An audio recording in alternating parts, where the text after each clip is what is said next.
அதுவும் நமக்குடைய நிம்மதிக்கு இந்த சமயத்தில் நாம் எப்படி இந்த ஆத்ம ஞானத்தை கடைப்பிடிக்க முடியும், இல்லை பக்தி நமக்குள்ளே எப்படி வளர்த்துக்க முடியும். அது உனக்கு எந்த விஷயம் பிரயோஜனமாக இருக்குது, எந்த விஷயத்தை படித்தா உனக்கு உள்ள பக்தி அதிகமாகுது. பிரகலாத் சரித்திரமா, துருவ சரித்திரமா, இல்லை கிருஷ்ணனுடைய நவநீத லீலைகளா, எது படித்தா ரொம்ப மனசு கவரக்கூடியதாக இருக்குதோ அதை உடனே அதுவே படிக்கலாம். அதுவே படித்து பக்தியை வளர்த்துக்கலாம். ஆனால் நிறைய படிக்கணும்னு அவசியம் இல்லை. அது பெருசாக போட்டிருக்கோம் 18,000 ஸ்லோகம். அவளும் ஒரு நாளில் படிச்சுன்னா முடியுமா? அப்படி தான் நம்ம பேராசைப்படுறோம். எல்லாம் தெரிஞ்சுக்கணும். சமுத்திரம் பெருசு. சமுத்திரம் முழுதும் போய் ஸ்நானம் பண்ண முடியுமா? சமுத்திரத்தில் ஒரு ஓரத்தில் ஸ்நானம் பண்ணாலும் சமுத்திர ஸ்நானம் தான். ஆனால் பாகவதத்தில் ஒரு கட்டம் படித்தாலும், ஒரு ஸ்லோகம் படித்தாலும் அது பாகவதம் படித்தது தான். அது ராமாயணமோ பாகவதமோ. அதனால் நம்ம சாஸ்திரங்கள்லாம் நமக்கு நமக்கு நிம்மதி கொடுக்க வந்தது தான் சாஸ்திரம். அதை முதல்ல புரிஞ்சுக்கணும். ஒருத்தன் தன்னுடைய மனசை கண்ட்ரோல் பண்ணிட்டான்னு சொன்னான், புலன்களை வசப்படுத்திட்டான், தன் மனசை அவன் வசப்படுத்திட்டான்னு சொன்னான், உலகத்தையே அவனால் வசப்படுத்த முடியும் அப்படின்னு மகான்களுடைய வாக்கு. அதுபோல் ஒருத்தன் தான் சந்தோஷமாக இருக்க தெரிஞ்சுக்கிட்டான்னா அவனால் எல்லாருக்கும் சந்தோஷம் கொடுக்க முடியும். எந்த சூழ்நிலையிலையும் அவனால் சந்தோஷமாக இருக்க தெரிஞ்சுக்கிட்டான்னா, அனுகூலமான சூழ்நிலையில் மட்டும் இல்லை, எந்த பிரதிகூலமான சூழ்நிலைகளிலும் அவன் வாழ தெரிஞ்சுக்கிட்டான்னா அவன் 10 திசைகளும் அவனுக்கு சுகமயமாக தோணும் இல்லையா? ஏன்னா ஃபஸ்ட்டு தன்னையே காப்பாற்றிக்க முடியாதவன் தன் குடும்பத்தை எப்படி காப்பாற்ற முடியும்? அவன் எப்படி உலகத்தை காப்பாற்ற முடியும்? தன் புலன்களையே தன் கண்ட்ரோலில் வச்சுக்காதவன் உலகத்தை, தன் குடும்பத்தை எப்படி அவன் கண்ட்ரோலில் அடங்கியிருக்கும்? அவன் எப்படி உலகத்தை அடக்கக்கூடிய சக்தியுடைய ராஜனாக இருப்பான்? முடியாது இல்லையா? அப்போ காரணம் எங்கே? திசைகள்லாம் ஜெயிச்சானா இரணிகசிப்பு தன் புலன்களை ஜெயிக்காதனால திருப்தி இல்லாமல் தானா? ஏன்னா எல்லாம் வசப்பட்டவங்கள தவிர, பயந்துன்னு வசப்பட்டவங்கள தவிர என் மேலே உள்ள அன்புனால வசப்படலை. ஆனால் பிரகலாதனுக்கு தேவர்கள் எல்லாரும் பிரகலாதனுக்கு வசப்பட்டாங்க. ஏன்னா அன்புனால. பகவானே வசப்பட்டான், அதுக்கு மேலே வேறு யாரும் வசப்படணும்? ஏன்னா மனசை ஜெயிச்சவன் பிரகலாதன். இதெல்லாம் பக்தரில் பார்த்து நம்ம கற்றுக்கொள்ளக்கூடிய ஒரு விஷயம். அதனால் நிறைய படிக்கணும்னு அவசியம் இல்லை. முக்கியமான கட்டம் அதுவும் பிடிச்சமான கட்டம் ஒரு 2 ஸ்லோகம் அமிர்தமாக படிச்சுட்டு, இப்போ நம்ம இதுதான் ரொம்ப பிடிக்குது, மறுதடவை எப்படி பார்க்குது, மறுதடவை கொஞ்சம் டிஃப்ரெண்ட்டாக வெரைட்டியாக படிக்கணும் அப்படின்னா நீங்கள் ஏமாந்துருவீங்க. படித்ததே திருப்பி படிங்க. தப்பு இல்லை. படித்ததே திருப்பி படிக்கிறதுனால தப்பு இல்லை. உங்களுக்கு அது ரொம்ப பிடிச்சிக்குதுன்னா திருப்பி அதையே படிக்கலாம், தப்பு இல்லை. மீராபாய் என்ன பண்ணா? பகவான் ஆயிரக்கணக்கான லீலைகள் பண்ணியிருக்கான். அவள் கிரிதாரி. அந்த கிரிதாரி ஒன்று தான் பிடிக்கணும், அந்த கிரிதாரியத்திலே மனசு செலுத்திட்டா. அதுவே பக்தியை வளர்க்கும். எது உனக்கு நிம்மதி கொடுக்குதோ, ஆனந்தத்தை கொடுக்குதோ, அந்த பக்தியை அவனால் தான் பக்தியை தக்க வச்சிக்க முடியும். அதாவது எது நிம்மதி கொடுதோ அதை ஒன்றை உறுதியாக பற்றி கொண்டவனால்தான் பக்தியை தக்க வச்சிக்க முடியும். பல கலைகளில் தாவின்ட்டு இருக்கான் பத்தியா? அவர் சொல்கிறது வசதி, இவர் சொல்கிறது அவருக்கு அது வசதி. உபன்யாசம் பண்ணுறவங்களுக்கு அது வசதி, அவர்களுக்கு அது பிடிச்சிருக்கு. அது கேட்கும்போது உனக்கு பிடிச்சிருக்கா? இல்லை, அவர் சொன்னார் அதனால் உனக்கு இதை விட வேறு ஒன்று ரொம்ப பிடிச்சிருக்கும். அதில் ரமி சொல்கிறது புரியுதுங்களா? இப்போ அவர் சொல்கிறது உங்களுக்கு பிடிச்சிருக்குன்றதால படிக்கிறீங்க, ஆனால் உங்கள் மனசுக்கு ஃபிக்ஸ் ஆகுது.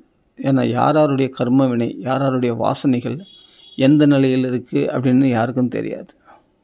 அந்த சுச்சுவேஷனுக்கு அவருடைய மனப்பான்மை, அவருடைய அந்தரங்க மனப்பான்மையில் எந்த நிலையில் ரஜோ குணத்தில் இருக்காங்களா, தமோ குணத்தில் இருக்காங்களா, சாத்விக குணத்தில் இருக்காங்களான்னு தெரியாது.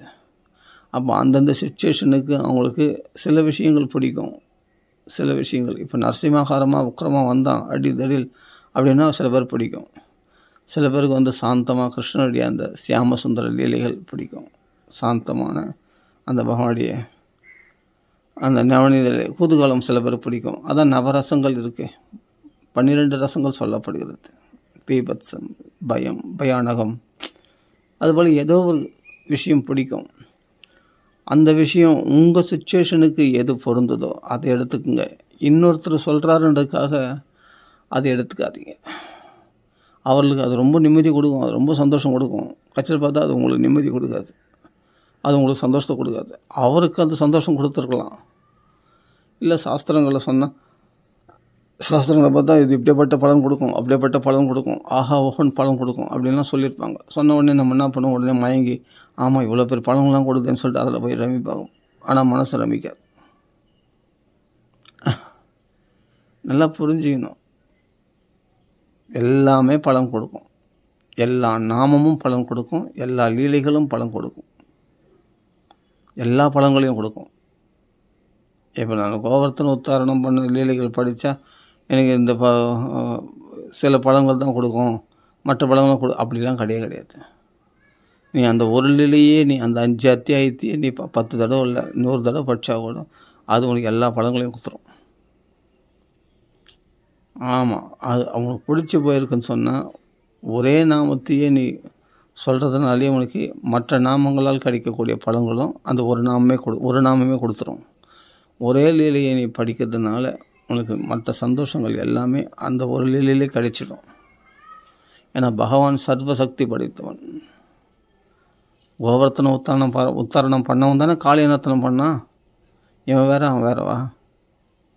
சேது பந்தனம் பண்ணவன் தானே ராவண வதம் பண்ணார். அது வேறு இது வேறுவா? அப்போ அந்த ராமர் வேறு இந்த ராமர் வேறுவா?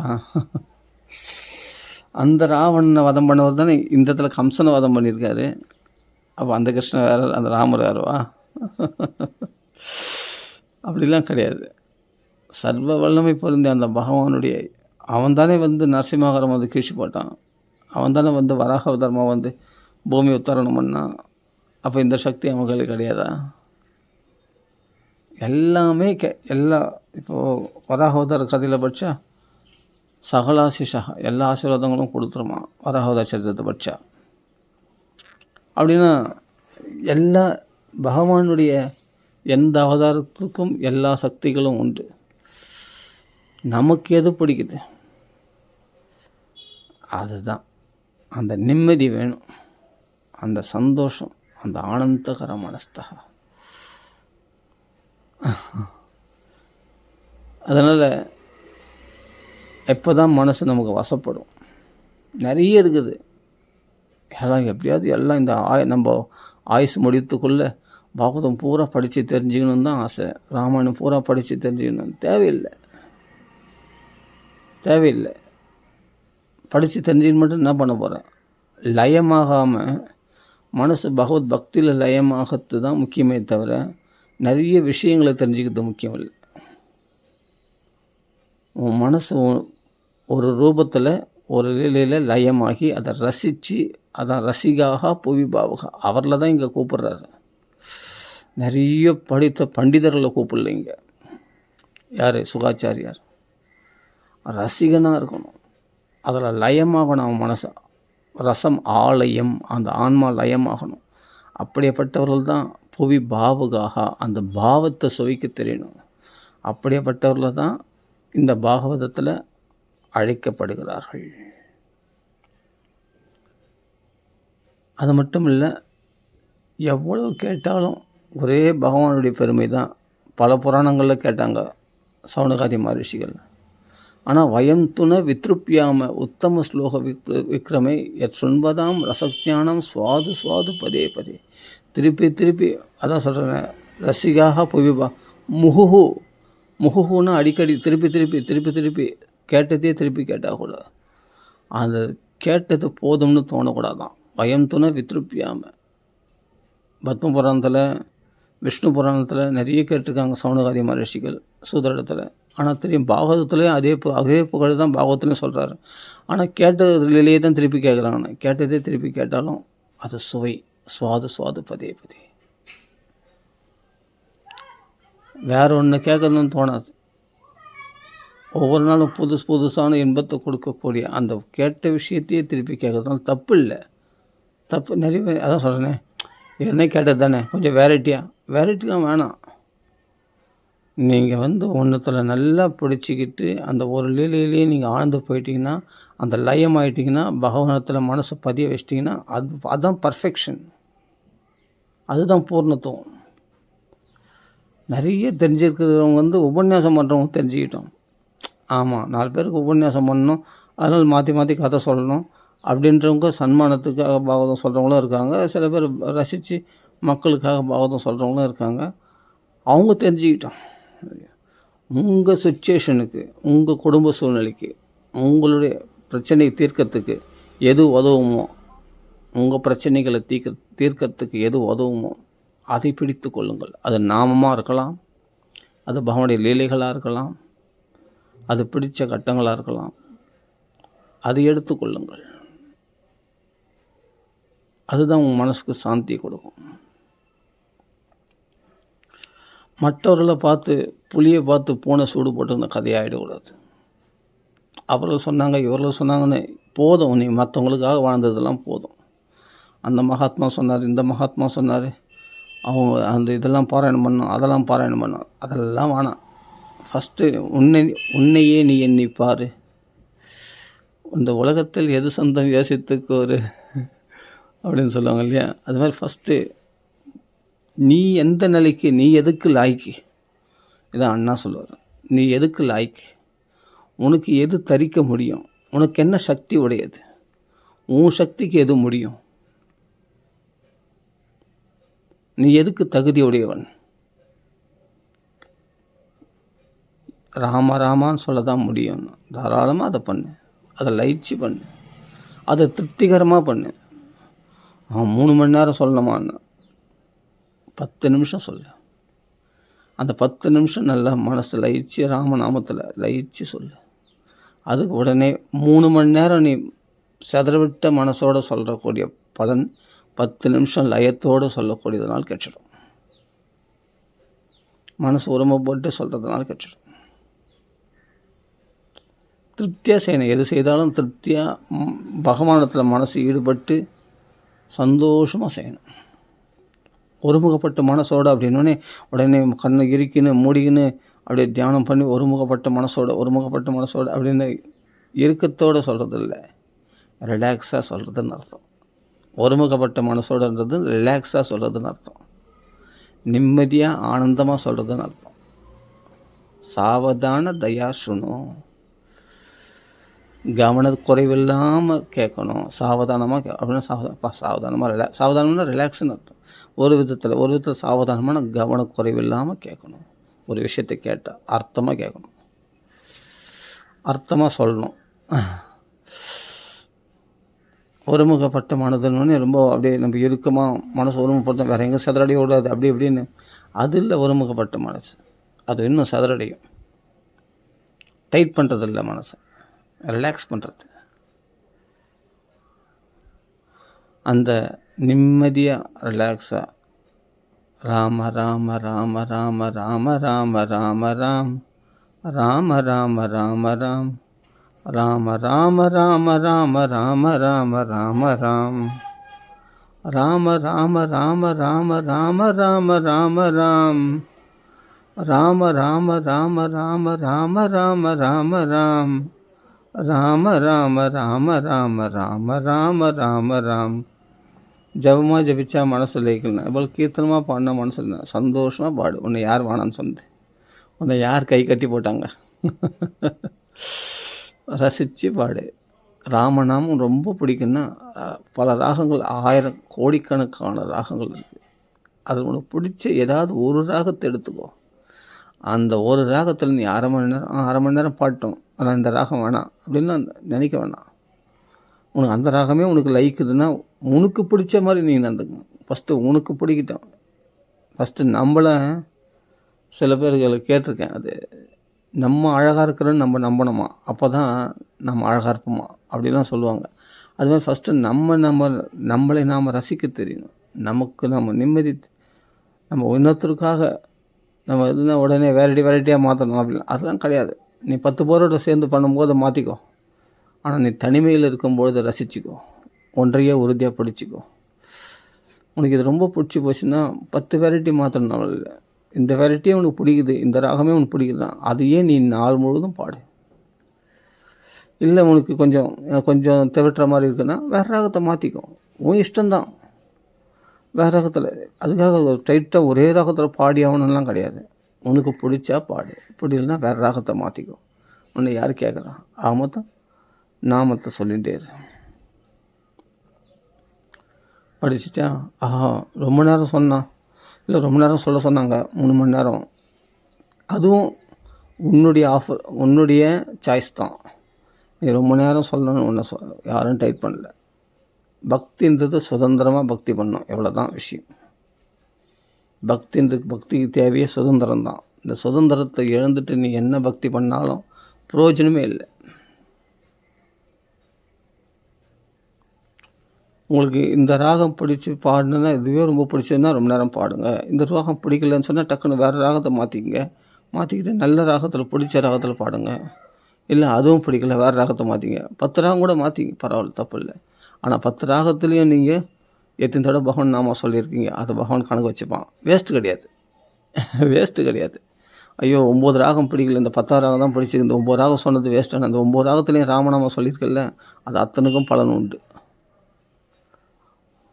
நீ வெரைட்டியாக மாற்றிக்கிட்டு இருந்தால் மாற்றிக்குங்க. இல்லை ஒரே விஷயத்தில் லயமாதுன்னா இன்னொருத்தருக்காக நீங்கள் வெரைட்டி மாற்ற வேணாம். அந்த ஒரே ராகத்துலேயே நல்லா நீண்ட நேரம் நாம சொல்லலாம். அது மாதிரி பகவானுடைய பாகவதத்துலேயும் சரி, உங்களுக்கு பிடிச்சதுன்னா அந்த ஒரே விஷயம். இப்போ ஸ்ரீ அண்ணா சொல்லியிருக்காரு, சில பேர் ஆடியோ இருக்கும், அதில் இப்போ நவநீதலில் ரொம்ப பிடிக்கும், டக்குன்னு வேறு மொத்தம் பாகவதம் கேட்கணுக்காக வேறு மாற்ற வேணாம். அந்த நவநீதலிலேயே திருப்பி கேளு. என்ன ஆகும் தெரியுமா? மனசில் மனப்பாடம் ஆகிடும். நாளைக்கு நீங்கள் சொல்கிறதுக்கு சரளமாக வரும். உங்களுக்கு பிடிச்சது ஒரு கட்டம்னா அது திருப்பி நல்லா அது சலிக்கிற மாதிரி, அது உங்களுக்கு பிடிக்காத நிலைக்கு வர வரைக்கும் நீங்கள் நல்லா கேளுங்க, தப்பு இல்லை. அப்புறமா வேறு எதோ பிடிக்குதோ அதை கேளுங்க. அப்படி நம்ம பக்தியை தக்க வச்சுக்கிறதுக்கு நமக்கு தெரியணும். நம்ம இன்னொருத்தரை பார்த்து இந்த இன்னொருத்தரை பார்த்து மாறணும்னு நினைக்கும் போது தான் நம்ம பக்தி அங்கே அடிபடுது. நீண்ட நேரம் நாம சொல்லணும், 3 மணி நேரம் நாம சொல்லணும், 4 மணி நேரம் நாம சொல்லணும்னா உங்கள் சக்திக்கு முடியுமா? நம்மளுடைய சக்தி எம்மத்தம் 10 நிமிஷம் சொல்ல முடியும். அதை சொல்லு, அதை திருப்தியாக சொல்லாது, அந்த 10 நிமிஷம் திருப்தியாக சொல்லு. அதே போல் பாகவதம் பூரா படிக்கும் வேணாம், அது மற்றவங்களுக்கு, அது அவங்க படிச்சுக்கிட்டோம். ஆமாம், மூலபாராயணம் படிக்கட்டும், 3 மணி நேரம் படிக்கட்டும், 4 மணி நேரம் படிக்கட்டும், அவங்களுக்கு தெம்புறது படிக்கிறாங்க 3 மணி நேரம். உனக்கு எது லாய்க்கு, உனக்கு எது சக்தி? உனக்கு பிடிச்சா நீ கூட 3 மணி நேரம் படி, அதில் உனக்கு சுவை இருக்குன்னா படி. அதுக்கு மேலே உனக்கு தடுமாறுது, திணறுது, படிக்க முடியல, ஒரு 10 அத்தியாயத்துக்கு மேலே அப்படின்னா விட்டுரு. அந்த 10 அத்தியாயம் படிச்சுட்டு பரம பிரயோஜனம், ரொம்ப சந்தோஷம். இன்றைக்கி 10 அத்தியாயம் படிச்சுன்னு திருப்தியாரு. 10 அத்தியாயம் பகவான் படிக்க வச்சுருக்கானே, அது ஒரு பெரும் பாக்கியமாச்சுன்னு நினச்சி சந்தோஷப்படாதால. அதனால் இவர்களுக்காக செய்யாதீங்க, உங்களுக்காக செய்யுங்கள். உங்கள் சுச்சுவேஷனுக்காக, உங்களுடைய சக்திக்கு தகுந்த மாதிரி, உங்கள் மனசு நிம்மதிக்காக, மெயினாக மனசு நிம்மதி, உங்கள் மனசு சந்தோஷத்துக்காக செய்யுங்கள். அந்த செயல் தான் பர்ஃபெக்டாக இருக்கும், அது பூர்ண பலனை கொடுக்கக்கூடியதாக இருக்கும். யாருக்கோ நம்ம வாழ்ந்ததெல்லாம் போதும். நிறைய பேர் இல்லை, அந்த குருமார் சொன்னார், அவர் சொன்னார், இவர் சொன்னார், அதை பண்ணேன், இதை பண்ணேன், 16 மாலை சாண்டிங் பண்ணால் தான் பலன் கொடுக்கும் அப்படின்னு சொன்னார். அதனால் 16 மாலை நான் மூச்சு பிடிச்சுன்னு செய்கிறேன்னா தேவையே இல்லை. ஒரு மாலை சாண்டிங் பண்ண, ஹரே கிருஷ்ணா சொல்கிறியா, 108 நாமம், ஒரு மாலை திருப்தியாக செய், நிம்மதியாக செய். நீங்கள் 10 நிமிஷத்துக்குள்ளே ஒரு மாலை சாண்டிங் பண்ணலாம். இல்லை நீங்கள் 15 நிமிஷம் 20 நிமிஷம் எடுத்துங்க. உங்கள் இஷ்டம்தான். அந்த நாமத்தை திருப்தியாக சொல்லுங்கள். ஒரு மாலை சாண்டிங் பண்ணாலும் திருப்தியாக சொல்லுங்கள். இல்லை அவர் இவ்வளோ சொல்ல சொன்னாரே, அவ்வளோ சொல்ல சொன்னாரே, அவங்களால முடியும்னு சொன்னாங்கப்பா, உன்னால் என்ன முடியும்? உன் சக்திக்கு அதான் சொல்கிறேன், பாகவதம் சொல்கிற மாதிரி யாரும் கேட்க மாட்டாங்க. ஸ்வதர்மாச்சரணம் சக்தியா, ஸ்வதர்ம ஆச்சரணம் சக்தியா. உன் சக்திக்கு முடிஞ்ச மட்டும்தான் உன் ஸ்வதர்மத்தை, உனக்குள்ள தர்மத்தை நீ கடைப்பிடிக்க முடியும். அதனால் சக்திக்கு மீறி செய்யாத. சக்திக்கு மீறி செய்தால் அதே உனக்கு அருவருப்பை கொடுத்துரும். மறுநாள் நீ செய்ய மாட்ட. எந்த சாதனையும் நம்ம சுச்சுவேஷன், நம்ம நிம்மதி, நமக்கு அது மட்டும் இல்லாமல் நமக்கு அது பிரயோஜனமாக இருக்கா, நம்ம கஷ்டங்களை அதை நிவர்த்தி பண்ணுதா அப்படின்னு பாருங்கள். ஆனால் பொறுமை வேணும். அப்போ நம்ம கஷ்டங்கள், நம்ம சுச்சுவேஷன், நம்ம அருமையான உபதேசங்கள்லாம் நிறைய இருக்குது. பாகவதத்தில் கொட்டி கிடக்குது. ஒரு சித்திரகேது சொல்லக்கூடிய அந்த பார்வதி இடத்துல சாபம் வாங்கின பிறகு அந்த சாபத்தையே பெருசாக மதிக்காமல், அந்த சாபத்துக்கு விமோச்சனமும் கேட்காம அவன் சொல்கிறான், சொர்க்கம் நரகம் எல்லாம் எனக்கு ஒன்று தான் அப்படின்ட்டான். சிம்பிளாக சொல்லிட்டு போயிட்டான். யார்? அந்த சித்திரகேது. அவன் தான் விருத்தராசுரன் தான். அசுரனோ தேவனோ அது உடம்புல தானே. என் மனசு எப்பவும் பக்தியில், கிருஷ்ண பக்தியில் லயிச்சிருக்கும். அதனால் எனக்கு கவலை இல்லை. சாபத்துக்கும் நான் சாபமும் அனுகிரகமோ அது ரெண்டுமே எனக்கு ஒன்று தான். சொர்க்கமும் நரகமும் எனக்கு ஒன்று தான்.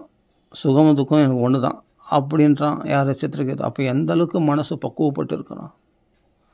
அவனை நிறைய கேட்டான்னா, நாரதர் வாக்குலேருந்து கேட்ட ஒரே விஷயத்தை மட்டும் மனசில் பதிய வச்சுட்டு சங்கர்ஷனை உபாசனை பண்ணால், சங்கர்ஷனர் வித்யாதர பதவி கொடுத்தாரு. இருக்கட்டும், அவங்க வித்யாதர பதவி ஓணுன்னு நாங்கள் கேட்கல.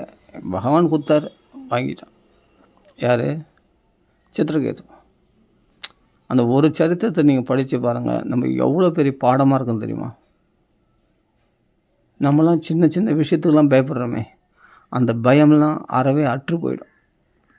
சாபம் ஊற்றுவாங்களோ, இதுவாகிட்டாங்களோ, அதுவும் ஸ்திரீ சாபம், பெண்களுடைய சாபம் பழிச்சிச்சுன்னா நம்மளுக்கு தாங்க முடியாது. ஆமாம், பார்வதி பெண்களுக்கே தலைவியாகிய பார்வதியே சாபம் கொடுக்குறா. அதுக்கே பைபிள் இல்லாமல் யார்? சித்திரகேது.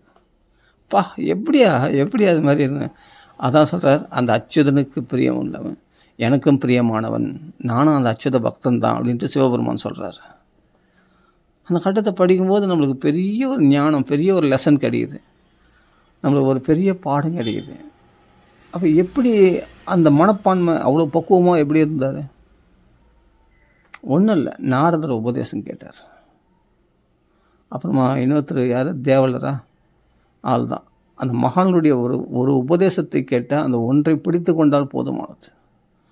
நிறைய கேட்கல, அந்த ஒன்றை தான். வச்சன ரச்சனம் ஏகம். பிரகலாதன் என்ன பண்ணா? நிறைய கேட்டாரா? கர்ப்பத்தில் இருக்கும்போது நாரதர் சொன்ன ஒரே ஒரு உபதேசம், ஒரே தடவை தான் கேட்டார். அந்த ஒன்றை உறுதியாக பற்றி கொண்டார். நிறைய தெரியாது பிரகலாதன் நிறைய கேட்கல, ஒன்றை தான். வச்சன ரச்சனம் ஏகம். அந்த கொஞ்சம் உபதேசங்கள் தான். அந்த கொஞ்சம் உபதேசங்களில் அவனுக்கு உண்டான ஞானத்தினால அசுர குழந்தைகளுக்கு உபதேசம் பண்ணுறார். ஒரே நாமத்தை படிச்சிருந்தார், ஓம் நமோ நாராயணாய. முடிஞ்சு போச்சு கதை. என்னாச்சுன்னா, ஜெயதி ஜெகதி மாயா, உலகமாயே ஜெயிச்சிட்டாராம் பிரகலாதன். அப்போ நம்மளுக்கு எவ்வளோ தேவை?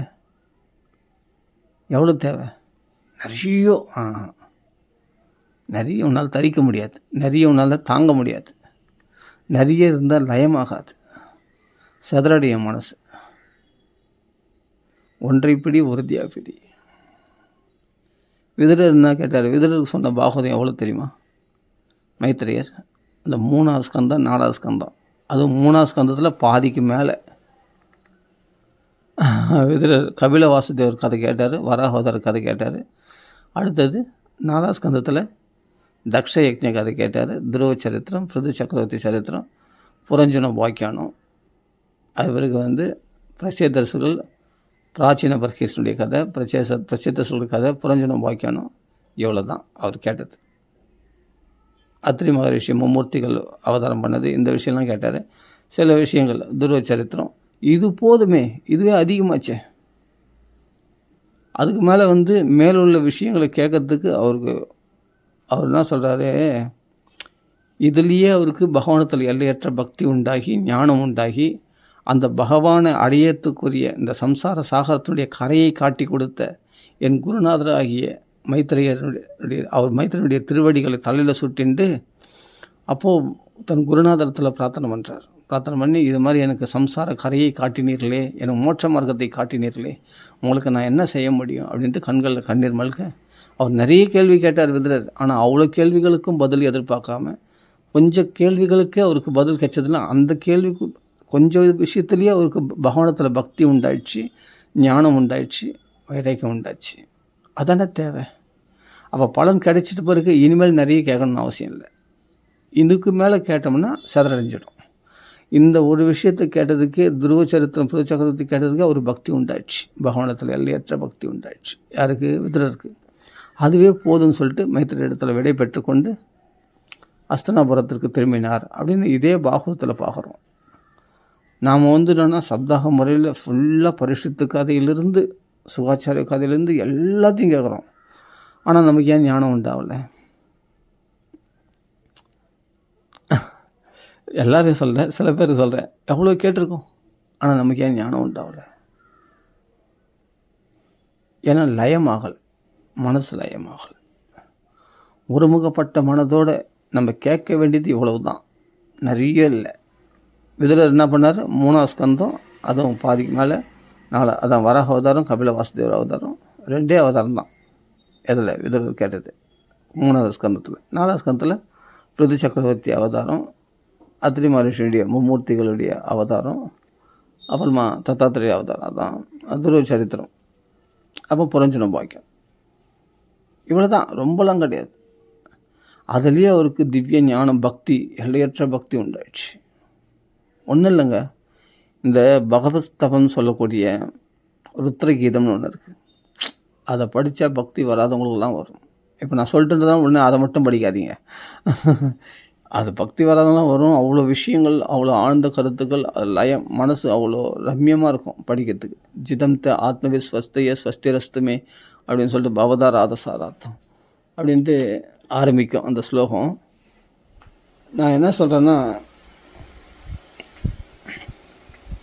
நான் இப்போ எனக்கு சொல்கிறேன், எனக்கு பிடிச்சிருக்கு. அது ருத்ரகீதம் படித்தா ரொம்ப சுவாரஸ்யமாக இருக்கும் படிக்கிறதுக்கு. சர்வ சௌந்தர்ய சங்கிரகம், ஸ்னிக்த பிராவருட் கணசியாம சர்வ சௌந்தர்ய சங்கிரகம் அப்படின்னு ஒரு பதம் இருக்குது. அந்த பதத்தில் என் மனசு, அதுவும் அண்ணா சொல்லும்போது ரொம்ப லயமாக, எல்லா அழகும் ஒன்று சேர்ந்த அந்த வடிவமாக நம்ம தியானத்தில் கல்பிக்கிறது ஒன்று, தானாக பகவானை ஈஸ்வரனாக ஸ்புரிக்கிறது ஒன்று. ஈஸ்வரனா சாட்சாத்காரம்னா அவனே நேரடியாக தோன்றினான். நம்ம கற்பனைக்கு அப்பாற்பட்ட அவனுடைய நேரடி தோன்றுதல் எப்படி இருக்கும்? அப்பா, சர்வ சௌந்தர்ய சங்கிரகம், திரிபுவனத்தையும் திரிபுவன கமனம், 3 லோகத்தையும் மயக்கக்கூடிய சர்வ சௌந்தர்யம், மொத்த அழகனுடைய ஒரு வடிவமாக திகழக்கூடிய அது யாருக்குன்னா, அது பாகவதர்கள் அர்ச்சிக்கக்கூடிய அந்த ரூபத்தை பக்தர்களுக்கென்றே காட்டக்கூடியவனா, அந்த கோடி மன்மத லாவண்யனாக அந்த பகவானுடைய சியாம சுந்தர ரூபத்தை பார்த்துட்டான்னா அதுக்கு பிறகு அவன் பார்க்க வேண்டியது எதுவும் இல்லை அப்படின்னு அந்த வர்ணனை அருமையாக இருக்கும். அந்த கட்டை எனக்கு ரொம்ப பிடிக்கும். அதை நான் திருப்பி படிவேன். அதனால தான் இப்போ நான் அந்த ஸ்லோகத்தை சொல்ல முடியுது டக்குன்னு. ஸ்னிக்த பிராவருட் கணசியாம, இறுகிய மேகம், கருணை மழை கொட்டிட்டு போகுது. அப்படியேப்பட்ட இறுகிய கருகருன்னு அந்த இறுகிய மேகம் போல் அந்த ரூபமாக பகவானுடைய அழகு.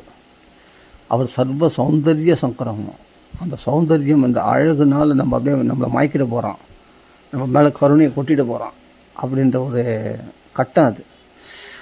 அப்போ அந்த கட்டம் படிக்கும்போது மனசு ரொம்ப தீபாக இருக்கும், மனசு ரொம்ப பிடிக்கும். அப்படின்னா அந்த கட்டத்தை படிப்பேன். இவ்வளோ தான் எனக்கு தெரிஞ்சது, இவ்வளோ தான். ஆனால் எல்லாத்தினுடைய சாரம் அதில் இருக்குது. ஒன்றும் இல்லைங்க, இப்போ நம்ம நிறைய படிக்கணும் அப்படியே, அதான் சொல்கிறேனே, இதெல்லாம் விட்டுருங்க. இந்த பேராசையை விட்டாவே நிம்மதியாகலாம். அது ஈசனோடு ஆயினும் ஆசை அருமீன். அப்போது நிம்மதிக்கான வழி நம்ம கையிலே இருக்குது. நம்ம புரிஞ்சிக்கல. நம்ம எங்கேயோ போவோனா, அவங்களுக்கு அவ்வளோ தெரிஞ்சுக்கிறது, இவங்களுக்கு இவ்வளோ தெரிஞ்சுக்கிறது, அவங்க ஆஹா ஓஹோன்னு எல்லாம் படித்து பண்டிதரெல்லாம் இருக்காங்களே, அவ்வளோ உபன்யாசம் பண்ணப்பா, அது மாதிரி நம்மளும் ஆயிடணும், நம்மளும் அது போல் பெருசாக நிறைய தெரிஞ்சுக்கணும், நிறைய படிச்சுக்கணும், நம்மளும் நிறைய புலமை பெறணும், நம்மளும் ஆஹா ஓஹோன்னு மொத்தம் அதெல்லாம் வேணாம். அது அவங்களுக்கு அவ்வளோ பேராசைப்பட்டேன்னா மனசு கிருஷ்ணனிடத்தில் லயமாகாது. பகவானிடத்தில் கிருஷ்ணனிடத்தில் லயமானோன்னா ரொம்ப எவ்வளோக்கு எவ்வளோ கம்மியாக தெரிஞ்சுக்கிறோமோ. கோபிகளுக்கு என்ன தெரியும்? கோபிகள் ஒவ்வொருத்தரும் ஒரு பாகவதம் வச்சுருக்காங்க, அவங்களுடைய அனுபவங்களே. பகவான் நம்ம இடத்துல எப்படி நெருங்கி பழகியிருக்கான், பகவான் நம்மளுக்கு என்ன அதிசயங்களை பண்ணியிருக்கான், பகவான் நம்ம வாழ்க்கையில் என்னென்ன காரியத்தில் நமக்கு எந்தெந்த எதை படிக்கும்போது, எந்த நாமத்தை சொல்லும்போது, எந்த கட்டத்தை படிக்கும்போது நம்மளுக்கு அதிகமான அனுகிரகம் பண்ணியிருக்கான் அப்படின்னு நம்மளுக்கு தெரியும். அந்த விஷயத்தை நம்ம படிச்சுப்போம். அதுதான் கோபிகளுடைய அனுபவமாக இருந்தது. அவங்களுக்கு எது பிடிச்சுன்னா அந்த கோபிகா கீதம். ஜெயத்தித்தே திகம் ஜன்மனா விரஜா ஷயதி இந்திரா கிருஷ்ணா சஸ்வதத்ரஹி அப்படின்னு அவங்களுக்கு பாடுறாங்க இல்லையா. அது ஒன்றுத்தில் நீங்கள் படித்து பாருங்கள், அவ்வளோ ரசமான விஷயங்கள்லாம், பகவானுடைய லீலைகள்லாம் அதில் இருக்குது. அதில் அவங்களுடைய அனுபவங்களும் இருக்குது, கோபிகளுடைய அனுபவங்களும் இருக்குது. அப்படி பிறருடைய அனுபவத்தில் நாம் அனுபவம் காண்றதும் அதுவும் ஒரு பக்தி தான். தன்மயதையா சுகாச்சாரியர் அப்படி தான் தன்மயமாக போயிடுவார். அந்த கோபியாவே மாறி அந்த பக்தி அனுபவிப்பாராம். அப்போ அது சுவை. அதனால் நமக்கு ஷார்ட் அண்ட் ஸ்வீட்டாக இருக்கணும். அதான் எல்லாம் விரும்புகிறோம், ஷார்ட் அண்ட் ஸ்வீட்டாக இருக்கும். அதே சமயத்தில் முக்கியமானதாக இருக்கும். நமக்கு அது ஆறுதல் கொடுக்கக்கூடியதாகவும் இருக்கணும், நம்ம பிரச்சனைகளை தீர்க்கக்கூடியதாகவும் இருக்கணும். அப்படிப்பட்ட ஒரு விஷயத்தை இப்போ ஒரு ஆத்ம ஞானம்னா கூட பல பேர் பல விதமாக சொல்லியிருக்காங்க. இப்போ பரத யோகீஸ்வரர் ஜடபரதன்னு சொல்லுவாங்க, நான் ஜடபரதம் சொல்ல மாட்டோம். பிரம்மஸ்ரீ சுந்தரமா சுவாமியுடைய கட்டளை பரத யோகீஸ்வரன் தான் சொல்லணும் அப்படின்னு பரத யோகீஸ்வரர் சொல்லியிருக்கார். அருமையான உபதேசங்கள். சில பேருக்கு அந்த உபதேசம் பிடிக்கும், சில பேர் பிரகலாதன் சொல்லக்கூடிய உபதேசம் பிடிக்கும், சில பேர் சித்திரகேதனுடைய உபதேசம் பிடிக்கும். எனக்கு சித்திரகேது உபதேசம் ரொம்ப பிடிக்கும். சில பேர் இந்த விருத்ராசுரனுடைய நான்கு ஸ்லோகங்கள் கொண்ட ஸ்துதி இருக்கலாம். அகம் ஹரேதவ பாதைக மூல தாசானு தாச பவிதாஸ்ம பூயா, அதுக்கு இல்லையா, அது பிடிக்கும். இந்த 4 ஸ்லோகத்துலேயும் ரசத்தை அப்படியே பிழிஞ்சு கொடுத்துட்டார் விருத்ராசுரன். பக்தி ரசம் ததும்பி இருக்கும் அதில். ந நாகபிருஷ்டம் நச்ச பாரமேஷ்டியம் ந சார்பமும் விரகைய காங்ஷின்னு லாஸ்ட்டில் முடிப்பார் அந்த ஸ்லோகத்துக்கு. நான் எல்லாத்தையும் ஸ்லோகம் சொல்ல வரல. அது மாதிரி அந்த என்ன ரசாதிபதி நான் யோக சித்திர் நான் அபுணர்பவம் பா, நான் அஷ்டமா சித்திகளையும் விரும்பலை, மோட்சத்தை கூட விரும்பலை. விரகைய காங்ஷம், உன்னுடைய பக்தி சேவை, உன்னுடைய ஏங்குதல், உன்னுடைய பிரேமையை மட்டும்தான் நான் விரும்புகிறேன் அப்படின்ட்டு கேட்குற விருத்ராசுரன். ரொம்ப சாரமாக இருக்கும், ரொம்ப ரசனையாக இருக்கும். பிரியம் பிரியேப விஷுதம் விஷன்னாக அஜாத பக்ஷா இவ மாதரம் ககாக ஸ்தன்யம் யதா வத்சதர க்ஷுதார்த்தாக அப்படின்னு வரும். ரெக்கமழுக்காத குஞ்சு பட்சிகள் தாய் பறவையை நோக்கி அவாவது போலவும், பாலுக்கு இயங்குகிற கண்டுகுட்டி போலவும், தாய் பசுவை நோக்கி அவாவது போலவும், தூரதேசத்து சென்ற காதலி நோக்கி அவாவது போலவும், விரகைய காங்ஷி, உன்னுடைய விரகத்தினால் நான் தவிக்கின்றேன் அப்படின்னு விருத்ராசுரன் உயர்ந்த பக்தியை, அப்படிப்பட்ட உயர்ந்த ராதா பிரேமையை, அந்த சீதா பிரேமையை அப்படி வெளிப்படுத்தியிருப்பார். யார்? விருத்ராசுரன். அவர் அசுரனா, அவர் பரம பாகவதர். சித்திரகேதுவாக இருந்தபோது பரம பாகவதர். அந்த சித்திரகேது தான் பார்வதியின் சாபத்தினால் விருத்ராசுரனாக வந்தவர். அப்படின்னும் போது அந்த கட்டத்தை படிக்கும்போது, அதை ரசிக்கும்போது, அந்த விருத்ராசுரனத்தில் நம்ம பேசலாம், சுவாமி உங்களுடைய அந்த பக்குவத்தை எனக்கு கொடுங்களேன். அந்த சொர்க்கத்தையும் நரகத்தையும் சமமாக பார்க்குற அந்த பக்குவம், சுகத்தையும் துக்கத்தையும் சமமாக பார்க்குற பக்குவம், அந்த சாபத்தையும் அனுகிரகத்தையும் சமமாக பார்க்குற அந்த பக்குவம், பாப்பா எல்லாத்தையுமே எந்த பிறவிகள் எடுத்தாலும் என் கிருஷ்ண பக்தி என்னை விட்டு நீங்காதுன்னு அந்த ஒரே மனநிலையில் அவ்வளோ ஸ்திரமாக ஆனந்தமாக இருக்கிறீங்களே. இந்த தேகம் வெட்டுப்பட்டு போகுது, ஆனால் நான் பகவானிடத்தில் லயமானவன் அப்படின்னு இருக்கீங்களே. எந்த தாபத்தாலும் பாதிக்கப்படாமல் இருக்கிறீங்களே, உங்களை பார்த்து இந்திரனே பாடம் கற்றுன்னு போனானே, அப்படியேப்பட்ட உங்களுடைய அந்த மனப்பான்மையை எனக்கு கொடுப்பீங்களா அப்படின்ட்டு விருத்தராசனத்தில் நம்ம விருத்தராசனம் பகவத் பிரார்த்தனை படிக்கணும்னு சொல்கிறார் 4 ஸ்லோகம். அதுக்கிட்டும் நான் விருத்தராசுரனே பிரார்த்தனை பண்ணுங்கன்றேன். பகவான் சொல்கிறான் இதை. விருத்தராசுரன் இது மாதிரி பலி போன்றவர்கள்லாம் சத் சங்கத்தினாலே பாவனமானவர்கள், என் பக்தியினால் என்னை அடைந்தவர்கள். அசுரன் தானே விருத்தராசுரன், அசுரன் சொல்ல முடியுமா? பரம பாகவதர்கள் அல்லவா அவர்கள்லாம். அவர்களுடைய அந்த மனப்பான்மை நம்மளுக்கு வரலையே. அந்த பலி சக்கரவர்த்தி சுகதுக்கத்தில் சம்மனா கருதுன பலி சக்கரவர்த்திக்கு இருக்கிற மனப்பான்மை இந்திரனுக்கே கிடையாது. அப்போ அந்த எல்லாத்தையும் சொத்து இழந்தாலும் தன் சத்தியத்தை இழக்கலையே, பகவான் மேலே உள்ள பக்தியை இழக்கலையே அந்த பலி சக்கரவர்த்தி. அந்த மனப்பான்மை வந்துடுமா? அது வந்துட்டா நீ அசுரம் இல்லையே, நீ பரமபாகம். உன் வீட்டு வாசலில் மெய்காப்பாலாம் நிற்பானே பலி சக்கரவர்த்தி நின்ன மாதிரி, அந்த மனப்பான்மை வந்துடுமா? அதுதான் சாரம். கதைகளை கேட்கறது முக்கியம் இல்லை, அந்த கதையினுடைய எசன்ஸ் என்ன, அதனால் நமக்கு என்ன பிரயோஜனம், அந்த பக்தி வந்துடுமா, அந்த ஞானம் வந்துடுமா, அந்த வைராக்கியம் வந்துடுமா அப்படின்னு அதுக்கு ஆசை பண்ணணுமா, அதுக்கு ஆசைப்படணும். அதுக்காக தான் பாகவதம். அந்த மனப்பக்குவம் வந்துடுமா? ஒரு உஞ்சவிருத்தி பிராமண பிக்ஷுகீதைன்னு பேர் 11ஆம் ஸ்கந்தத்தில். அந்த பிக்ஷுகீதையில் என்ன சொல்கிறாருன்னா, அப்பா அந்த அவமானத்தை ஒரு மனுஷன் எதவனால் சுகதுக்கத்தை சமனாக்கிறதுலாம் இருக்கட்டுங்க, அவமானத்தை மட்டும் ஒரு மனுஷனால் தாங்கவே முடியாது.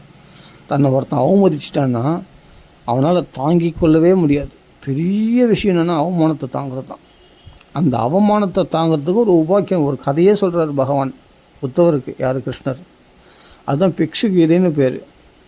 அவமானத்துக்கும் மானத்துக்கும் காரணம் எதிராளிகள் இல்லைப்பா, நம்ம மனசு தான்.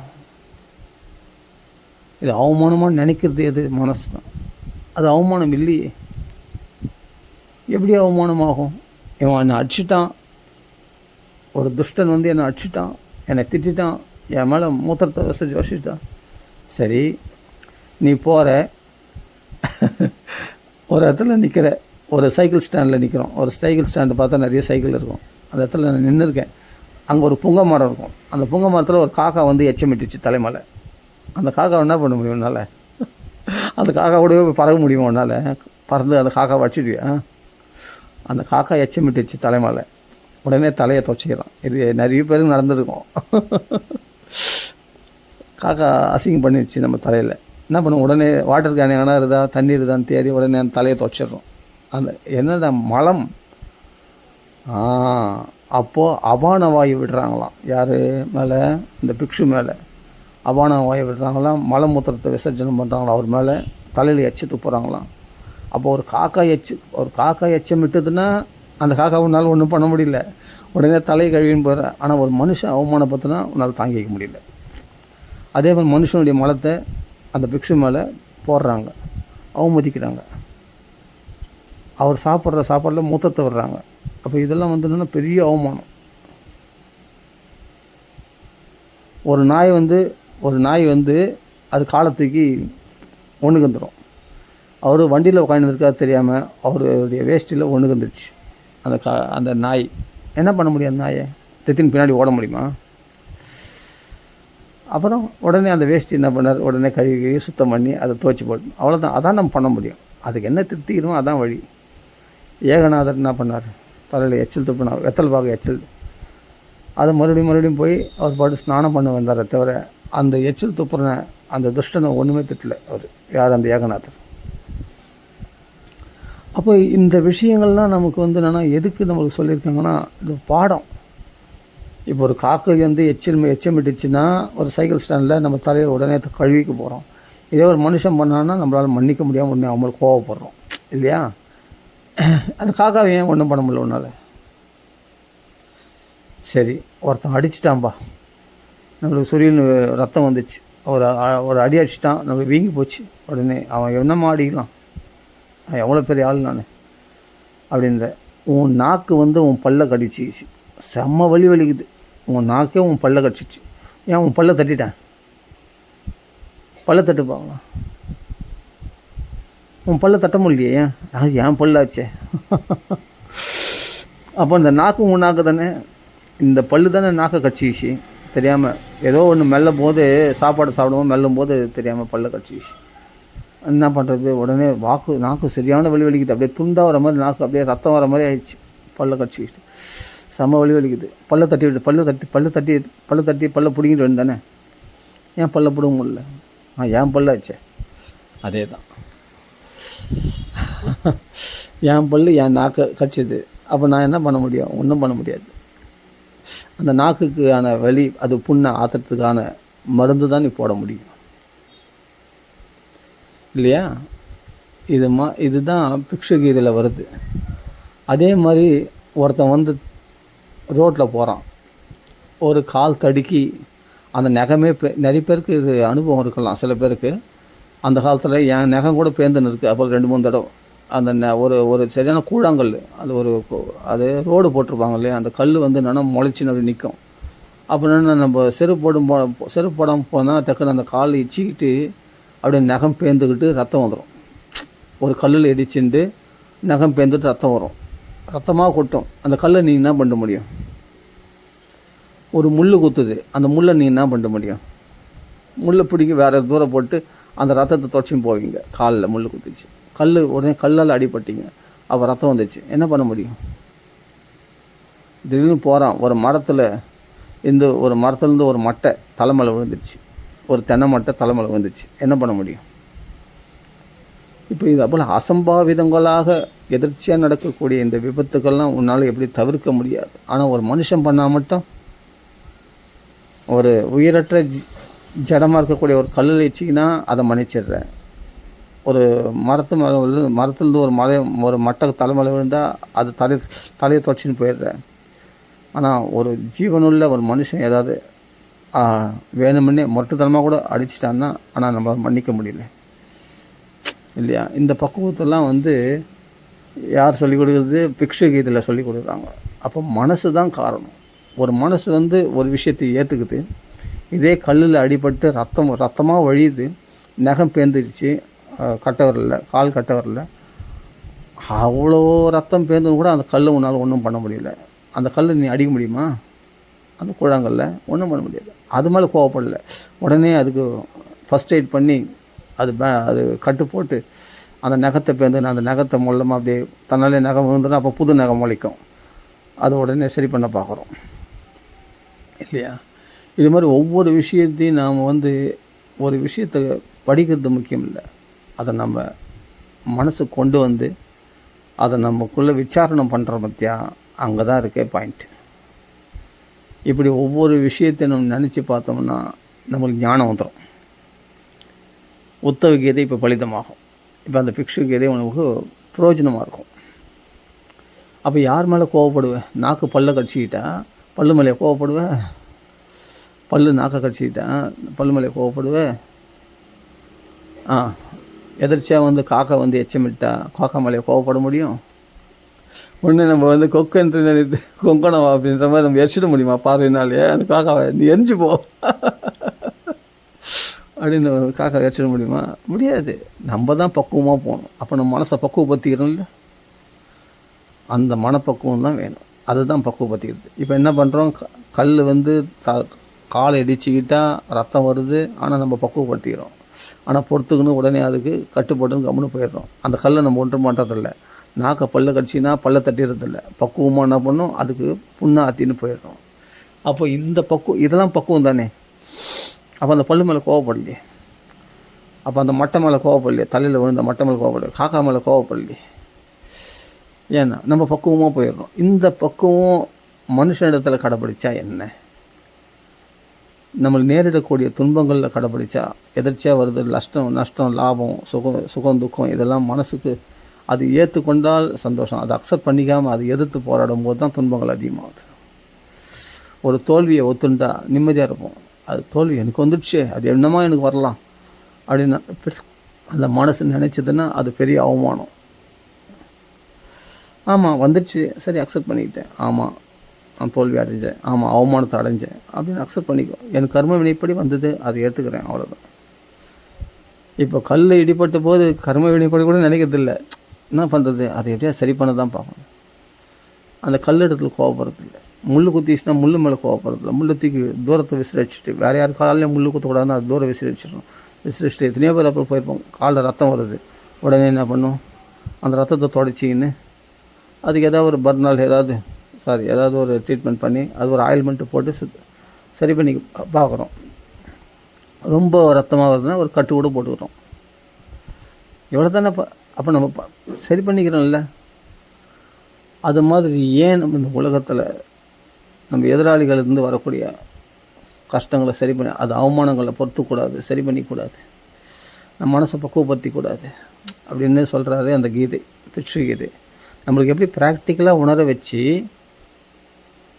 நாக்கு கட்டிச்சு நான் யார் மேலே கோவப்படுவேன் அப்படின்ற ஒரு ப்ராக்டிக்கலாக ஒரு விஷயத்தை உணர வச்சு நமக்கு எப்படி அந்த பக்குவத்தை கொடுக்குறாரு பாருங்கள் இந்த பிக்ஷு கீதையில். பாகவதம் படித்தா என்ன கிடைக்கும்னா இது மாதிரி அருமையான பக்குவங்கள் கிடைக்கும், அருமையான ஞானம் கிடைக்கும், அருமையான பக்தி கிடைக்கும். விருத்ராசுரனுடைய ஸ்துதியை படிக்கும்போது அந்த விரகம்னா என்ன, அந்த விரகம் எப்படி இருக்கும், பகவானத்தில் நம்ம ஏங்கணும். ஒரு காது, அதுதான் நம்ம சொல்லணும், ஒரு குஞ்சு பட்சிகள் எப்படி ஏங்குறது. அப்போது தெரியாத ஒரு விஷயத்தை பகவானத்தில் பக்தி வைக்கிறதுன்றது எப்படி நம்மளுக்கு தெரியல. அப்போ தெரிஞ்ச ஒரு விஷயத்தை வச்சு நம்மளுக்கு பக்தியை சொல்லி கொடுக்குறாங்க பாருங்கள். இப்போ தெரிஞ்ச ஒரு விஷயம் என்னென்னா, குஞ்சு பட்சிகள் கிளப்பிலன்னு கத்தின்னு இருக்கும் கூடுகள். ஏன்னா அந்த காலத்தில் நம்ம நிறைய, இப்போ இந்த காலத்தில் உதாரணத்தை சொல்ல, அந்த காலத்து உதாரணம். ஆனால் நிறைய பேர் இன்றைக்கி நம்ம சில காடுகளில் கிராமங்களில் பார்த்தா கூடுகள் கட்டியிருக்கோம், குஞ்சு பட்சிகள் கத்தின்னு இருக்கும்.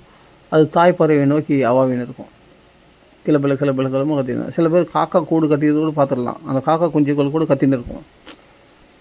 எவ்வளோ பட்சிகள், இந்த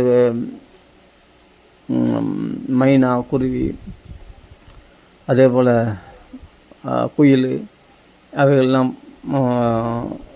இந்த கிளி, பச்சை கிளி, இது மாதிரி கூடுகள்லாம் பார்த்துப்போம். அவைகள்லாம் பார்த்தா குஞ்சு பட்சிகள் வச்சு பொறிச்சு வச்சுருக்கோம், அதுக்கு அதிகம் எடுக்கும் தாய்ப்பறவை நோக்கி. அப்போது அந்த அம்மா வரணும்னு எப்படி ஏங்குது. சரி, அது கூட நம்மளால் மரத்து மேலே ஏறி பார்க்க முடியாது, நம்மளுக்கு தெரியாது, அது மரத்தில் கூடு கட்டியிருக்கோம். சரி, அப்போது ஒரு கண்ணுக்குட்டி இருக்குல்ல, உணதிருஷ்டாந்தம் அடுத்தது ஒரு கண்ணுக்குட்டி இருக்குல்ல, அந்த கண்ணுக்குட்டி அம்மா பசுவை பார்த்து அப்படியே, இது நம்ம நிறைய பேர் பார்த்துருப்போம், கிராமங்களில் பார்த்துருப்போம், எங்கேயாவது பார்த்துருப்போம், மாடு வச்சிருக்கிறதுல நம்ம பார்த்துருப்போம். அது என்ன மேன்னு கத்துது, அந்த தாய் பசுக்கு எப்படி அவாவுது. அப்போ சாதாரண சரி பசுக்களை விடுங்க, மனுஷனுடைய குழந்தையே ஒரு அம்மாவை நோக்கி எப்படி, அம்மா என்னை விட்டு போவாதம்மா, இந்த கடைக்கு போய்ட்டு வந்துடுறேன்டா அப்படின்னு சொல்கிறாங்க அம்மா. ஆனால் அந்த அம்மா விட்டு பிரிஞ்சுக்கணும்னா அம்மா முந்தானியை பிடிச்சினே, சில குழந்தைங்க பைய சப்பின்னு, அந்த விரலை சப்பின்னு பின்னாடி அம்மா முந்தானி பிடிச்சினே போவோம், மூக்க ஒழின்னு பார்த்துக்கலாம் நிறைய குழந்தைங்க. ஏன்னா அவங்க அம்மா முந்தானி பிடிச்சின்னு எங்கே போனாலும் இம்சை, அது எப்போத்தாலும் கூட வந்து அது வாங்கி கொடு இது வாங்கி கொடுன்னு தொல்லை பண்ணுது அப்படின்னு அம்மா திட்டுவாங்க. திட்டினா கூட அந்த குழந்தை அழுதுனா அவங்க அம்மா முந்தானி பிடிச்சின்னு போவோம். அம்மா விட்டு பிரிஞ்சிருக்க முடியாது ஒரு குழந்தைக்கு. அதுதான் பாசம். அப்போ பகவானை விட்டு பிரிஞ்சிருக்க முடியாதுன்ற பாசம் ஒரு தாய் பாசம் போல. இது சொல்லி கொடுத்து வரலையே. ஒரு குஞ்சு பட்சிகளுக்கு தாயை நோக்கி ஆவாகணுன்றது சொல்லி கொடுத்து வரலையோ, அதே மாதிரி ஒரு கண்ணுக்குட்டிக்கு தாய் பசுவை நோக்கி ஏங்கணுன்றது சொல்லி கொடுத்து வராமல், ஒரு காதலிக்கு ஒரு காதலனை நோக்கி ஏங்கணுன்றது சொல்லி கொடுக்காம எப்படி வருதோ, அது மாதிரி பகவானிடத்தில் நமக்கு அந்த பிரிவுணர்ச்சி அது சொல்லி கொடுக்காமையே வரணும். அதான் பக்தின்னு பேரும். அந்த பாசம் எப்படி இருக்கும், அது எப்படி பாசம் காட்டுறது பகவானிடத்தில் அப்படின்னா, உங்கள் அம்மா இடத்துல எப்படி பாசம் காட்டுற, ஒரு கண்ணுக்குட்டி பசு இடத்துல எப்படி பாசம் காட்டுது, ஒரு காதலி காதலனை நோக்கி எப்படி பாசம் காட்டுற, அது மாதிரி பாசம் காட்டணும் அப்படின்னு நம்மளுக்கு புரியாத ஒரு விஷயத்தை புரிஞ்ச ஒரு விஷயத்தை வச்சு நம்மளுக்கு எவ்வளோ அழகாக சொல்லி கொடுக்குறாங்க பாருங்கள். பக்தினா என்னன்றது அந்த விருத்தராசுரனுடைய கதையில் நமக்கு எளிமையாக புரிய வைக்கிறாங்க பாருங்கள். இவ்வளோ தான் பக்தி. அவனை நினச்சி உருகிறது ஏங்குறது, கோபிகள் 100 வருஷம் ஏங்கின மாதிரி நம்ம ஏங்கி நிற்கிறது தான் பக்தி. ஏங்கி நிற்கிறதே பக்தி. விரகைய காங்ஷை, அந்த விரகத்தினால் தவிக்கிறது தான் காங்ஷை, ஆசைப்படுறது தான், அந்த எதிர்பார்ப்பு தான் பக்தின்னு பேர் அப்படின்னு இந்த சரித்திரத்தின் மூலமாக நம்ம தெரிஞ்சுக்கிறோம் இல்லையா. இது மாதிரி ஒவ்வொரு விஷயமும் பாகவதத்தில் நம்ம கற்றுக் கொடுக்கக்கூடிய விஷயங்கள் இருக்குது. இப்போ நான் சொன்னேன், ஞானம் எப்படி பெறணும்னா, அவமானத்தை எப்படி தாங்கணும்னா, அந்த பிக்ஷு கீதையில் நம்மளுக்கு ஒரு உதாரணம் சொல்லி, நாக்க பல்ல கடிச்சுன்னா என்ன பண்ணுறது அப்படின்ற ஒரு உதாரணம் சொல்லி நம்மளுக்கு கற்றுக் கொடுக்குறாங்க. அந்த ஞானம் எப்படி பக்குவம் அடையணும், பொறுத்து கொள்ளக்கூடிய அவமானத்தை எப்படி பொறுத்துக்கிறதுன்றதை அங்கே சொல்லி கொடுக்குறாங்க. அதே மாதிரி பக்தி எப்படி இருந்தால் விருத்தராசுர ஸ்துதியில் பார்த்தா இப்படி தான் பக்தி பண்ணணும் அப்படின்னு ஒரு உதாரணம் காட்டி நம்மளுக்கு புரிய வைக்கிறாங்க ஈஸியாக. அப்போ நம்மளுக்கு எது பிரயோஜனமோ இது மாதிரி ஒவ்வொரு விஷயமும் பாகவதத்தில் ஒவ்வொரு கேண்டவும் படிக்கும்போது ஒவ்வொரு ஸ்கந்தம் படிக்கும்போது நம்மளுக்கு பல விஷயங்கள் புரியும். அப்போ நம்ம சுகத்தை துக்கத்தை இப்போது நம்ம நம்பிக்கை இல்லாமல் இருக்கிறோம் வாழ்க்கையில். நான் சம்பாதிச்சாதான் நான் சந்தோஷமாக இருக்க முடியும், இல்லாட்டி நான் சந்தோஷமாக இருக்க முடியாது, எல்லாம் என் தலைமையில் தான் ஓடுது அப்படின்னு சொல்கிறேன் இல்லையா. அதுக்கு அந்த அஜ்ஞானத்தை போகிறதுக்கு ஒரு உபதேசம் இருக்குது பாகவத்தில். துக்கமானது நீ விரும்பாத போது வரும்போது சுகமானது நீ விரும்பாத போது வராதா? துக்கமானது நீ அப்போ நான் சம்பாதிச்சு நீ விருப்பப்பட்டு உன்னுடைய செயல்பாடால் தான் நடக்குதுன்னு சொல்கிறியே, உன்னுடைய செயல்பாடு இல்லாமல் உன் முயற்சி இல்லாமல் உனக்கு துக்கம் வருது, அது எப்படி வருது? அப்போ உன் முயற்சி இல்லாமல் உனக்கு சுகம் வராதா? எப்படி அப்படின்னு நம்மளுடைய அஜ்ஞானத்தை போக்குறாரு பாருங்கள். இதுதான் பாகவதம் காட்டுற வழிமுறை. அப்போ நம்மளுக்கு புரிஞ்சிக்கலாம். இது மாதிரி விஷயங்கள்லாம் படிக்கும்போது நமக்கு என்ன ஒரு பக்குவம் உண்டாகும் இந்த பாகவதம் படிக்கும்போது. அப்போது சுகத்துக்காக பிரயத்தனம் பண்ணுறேன், ஆனால் துக்கம் வருது, சுகம் வரல சில பேருக்கு. ஆமாம், மாதம் முழுசும் உழைச்சான் ஒருத்தன், அவனை பார்த்தா மாதத்துக்கு கடைசியில் சம்பளம் கொடுக்கல, அவனை ஏமாற்றிட்டான் ஒரு முதலாளி. இது மாதிரி நிறைய பேர் வாழ்க்கையில் நடந்திருக்கு. அப்போது இவன் முயற்சினா சந்தோஷம் சம்பளம் கிடைக்குன்னு தான், ஆனால் சம்பளம் கிடைக்கலையே, அவனுக்கு சம்பளம் கிடைக்காம அவனு உழைப்பு நஷ்டமாகி போச்சு. அப்போ நான் இதை எதிர்பார்க்கல, அவன் எதிர்பார்த்த சம்பளம் தான், ஆனால் சம்பளம் வரல, உழைப்பு நஷ்டமானது மட்டும்தான் நடந்தது. அப்போ எதிர்பார்க்காத துக்கம் எனக்கு எப்படி வந்தது? அப்போ எதிர்பார்த்த சந்தோஷம் அவனுக்கு சம்பளம் வந்துடணும் இல்லையா? அப்போ நம்ம எதிர்பார்க்கறதுனால நம்ம முயற்சினால் நான் சாதிச்சிட்டேன் அப்படின்னா, உன் முயற்சி மாதம் முழுவதும் உழைச்சி உனக்கு சம்பளம் கொடுக்காம முதலாளி ஏமாற்றிட்டானே. அதுபோல் எத்தனையோ முதலாளிகள் எத்தனையோ உழைப்பாளிகள் ஏமாற்றிருக்காங்களே. இன்றைக்கி கதை நடக்குது, எவ்வளோ பேர் வாழ்க்கையில் நடந்திருக்கேன். ஒரு கொத்தனார் வேலை ஒருத்தன் கடினமாக உழைச்சான், அவன் கூலியார். ஒரு கொத்தனார் வேலையில் கஷ்டப்பட்டு உழைச்சான், அவன் ஏமாற்றிட்டான், அந்த கான்ட்ராக்ட்காரன் ஏமாற்றிட்டான். அப்போது 2-3 ஒரு வாரம் சம்பளம் போயிடுச்சு அவனுக்கு. ஒரு நாளைக்கு 1000 ரூபா சம்பளம்னா அந்த 1000 ரூபா சம்பளம் 7,000 சம்பளம் போயிடுச்சு. அவன் எப்படி இருக்கும் அவனுக்கு யோசிச்சு பாருங்கள். ஏமாற்றிட்டான், இல்லை வேற ஆள் போட்டான், இவனை தூக்கிட்டு இவனுக்கு சம்பளம் அப்புறம் கொடுக்குன்னு சொல்லிட்டு ஏமாற்றிட்டு கொடுக்கல. அப்போ அந்த உழைப்பாளி எவ்வளோ மனசு கஷ்டப்பட்டுருப்பான். அப்போ உன் முயற்சினால் உனக்கு சுகம் கிடைக்குதுன்னு சொல்ல முடியலையே, நம்பிக்கையை நம்ப முடியலையே, துக்கமும் உண்டாகுது. அப்போ உன் முயற்சி இல்லாமே துக்கம் உண்டாகுது போது உன் முயற்சி இல்லாமே சுகமும் உனக்கு வரும். அப்படின்றது எப்படி? என் முயற்சி இல்லாமல் எப்படி சுகம் வரும்? நீ முயற்சி பண்ணி தானே 10,000 ரூபாய் மாதம் சம்பாதிக்கிற. முயற்சி இல்லாமல் பரம்பராகதமாக வரக்கூடிய சொத்தில் ஒருத்தன் அனுபவிக்கிறானே. திடீர்னு பார்த்தா பகவான் யார் மூலிமா ஃப்ரெண்ட்ஸு இன்றைக்கி எங்கேயோ போகிறான், டக்குன்னு இது பண்ணுறான், அவனுக்கு எங்கேயோ பார்த்தா பணம் யாரோ கொடுத்துட்றாங்க. திடீர்னு பார்த்தா எங்கேயோ அவனுக்கு வழியில் பார்த்தா பணம் ஒரு கட்டாக கிடைக்குது. அவன் பார்த்தா சம்பாதிக்கல, அது திடீர்னு ஏதோ பார்த்தா ஆச்சரியமாக கிடைக்குது. இல்லை எதிர்ச்சியாக ஒரு ஃப்ரெண்டு பார்த்தா இவன் என்ன பண்ணுறான், அந்த ஃப்ரெண்டுக்கு ஹெல்ப் பண்ணி நான் உனக்கு எல்லா வசதியும் பண்ணி கொடுக்குறேன்னு சொல்லிட்டு பண்ணுறான். இவன் உழைக்கல, அவன் ஃப்ரெண்டு என்ன பண்ண ஹெல்ப் பண்ணி அவனுக்கு எல்லா வசதியும் பண்ணி கொடுக்குறான். இல்லை உறவினர்கள் பண்ணி கொடுக்குறாங்க. எத்தனையோ விதத்தில் இவனுக்கு ஹெல்ப் கிடைக்கும். அது மூலமாக இவன் சௌக்கியமாக இருக்கிறான். அது மாதிரி எவ்வளோ பேர் இருக்காங்க தெரியுமா? அது இல்லாட்டி பரம்பராகதமாக சொத்து அவனுக்கு திடீர்னு கிடச்சிருக்கும், லாட்ரி அடித்த மாதிரி, அவனுக்கே தெரியாது. அப்போ உன் சொத்து இங்கே இருக்குது, போய் ஒன்றா நீ கையெழுத்து போட்டு வாங்கிக்கோ. உடனே கையெழுத்து போட்டு வாங்கிக்கிறான், முடிஞ்சு போச்சு. அவன் உடனே பெரிய பணக்காரன் ஆகிறான். இது மாதிரி எவ்வளோ சம்பவங்கள் நடக்குது, இவனுக்கே தெரியாது. அவன் முப்பாட்டனார் அங்கே ஒரு கிராமத்தில் அந்த சொத்து இருந்தது, போனால் விற்றான், அந்த பணத்தை வாங்கிட்டு வந்து வச்சிங்கன்னா அவள் தான் அவன் பாட்டுக்கு நல்லா சாப்பிட்டு இருக்கான். அது மாதிரி எவ்வளோ பேர்.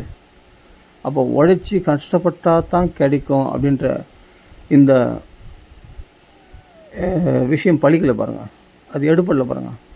அப்போ உழைக்காமலேயே அவங்களுக்கு பூர்வ கர்ம புண்ணியத்தினால அவனுக்கு யார் மூலமாகவோ எந்த விதத்துலேயோ ஏதோ பூர்வீக சொத்தோ ஏதோ ஒரு விதத்தில் அவனுக்கு பணம் கிடச்சிது, இல்லை பரம்பராகதமாக சொத்தோ ஏதோ ஒன்று கிடச்சிது, இல்லை ஏதோ உதவி மூலமோ எப்படியோ கிடச்சி அவன் வாழறான் இல்லையா? அப்போது இங்கே கடினமாக உழைச்சா தான் கிடைக்குன்றது இங்கே ஃபெயிலியர் ஆகிடுது. அப்போ உழைக்காம கூட கிடைக்குது, அது பூர்வ புண்ணியத்தினால. அப்படி அதுதான் சொல்கிறேன். இதெல்லாம் என்னென்னா பாகவதம் சொல்லி கொடுக்குற விஷயம். துக்கம் எப்படி நீ தேடாமையே உனக்கு துக்கம் எவ்வளோ துக்கம் வருதோ அந்தளவுக்கு சௌக்கியமும் அந்த அளவுக்கு வருமா சௌக்கியம் தேடாமலேயே. அது வரதே நம்மளுக்கு ப்ரூஃப் பண்ணி காமிக்குது இந்த உலகமானது. நிதர்சனமாக நம்ம தான் பார்க்குறோமே. இவன் எப்படி சௌக்கியமாக இருக்கிறான், ரொம்ப கஷ்டப்படல, சம்பாதிக்கல. சொல்லப்போனால் அவன்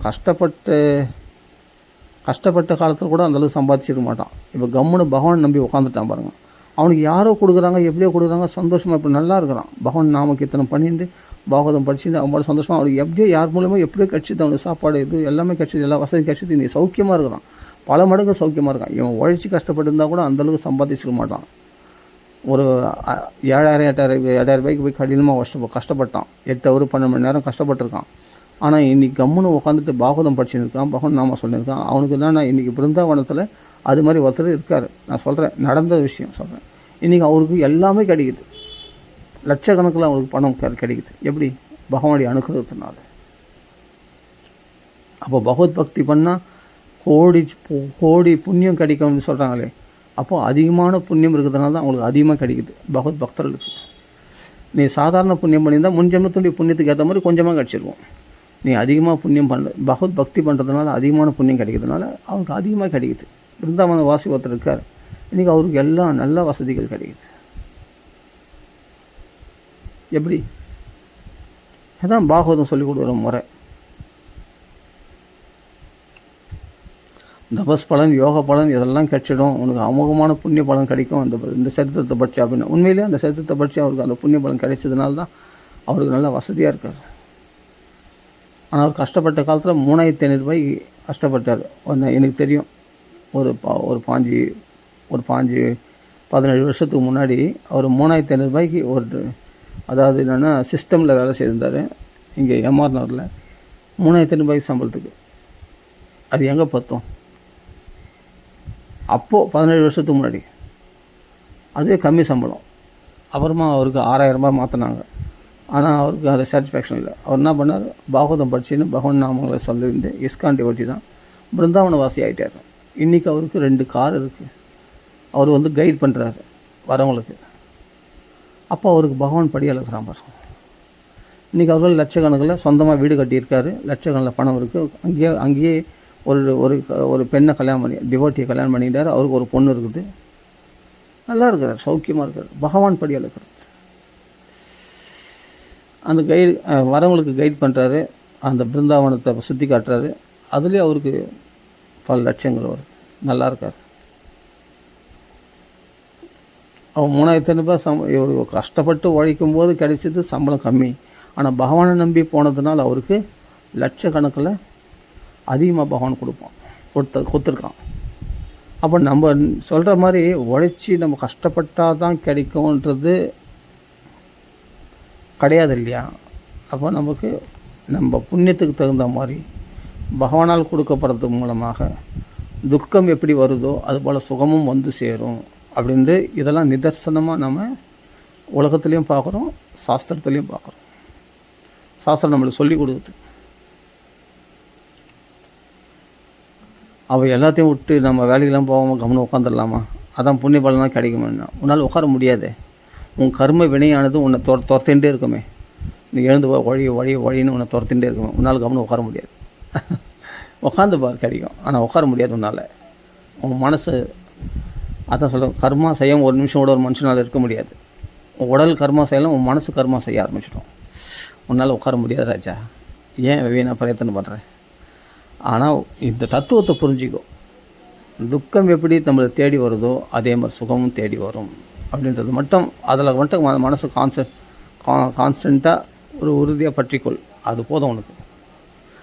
ஆட்டோமேட்டிக்காக நீ லாப நஷ்டத்தில் சுகதுக்கத்தில் பாதிக்கப்பட மாட்டேன். அதுதான் விஷயம். அது தெரிஞ்சுக்கிறதுக்கு தான் அந்த பாகவத்தில் சொல்லப்படுகிறது.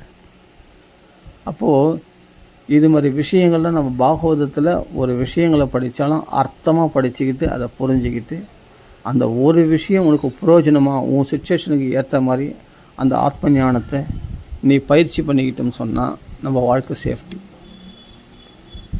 இதுதான் சிறந்த குரு உபதேசமே. புரிஞ்சுக்கிறதுங்களா?